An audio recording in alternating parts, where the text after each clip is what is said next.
So this is why you pre-test and don't just blindly swap out parts if you can run everything.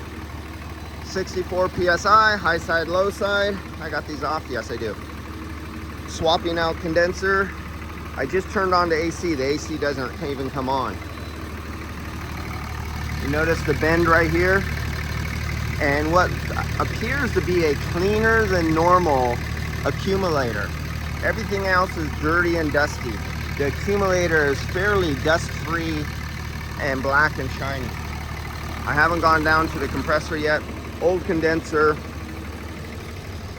2004's Dodge Ram 25. I have the AC button depressed. I have it on full cool. I have air. Wonder if it's gonna work in that position.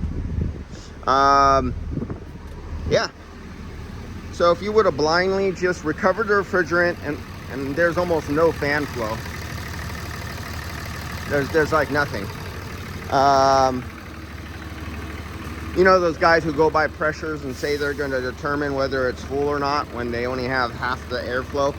Yeah, those really experts who have 30 years of experience. But if you actually feel, once this does kick in a little bit, it'll have some flow and you'll see it spinning, but it won't be full flow.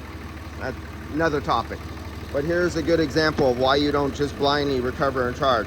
Prove if it's working before. I was going to take superheat subcooling.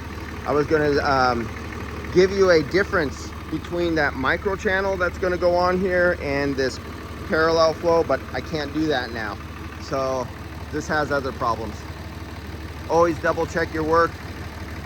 Even before you start your work, confirm. The problem is condenser being replaced, but what about the operation of it before replacing condenser?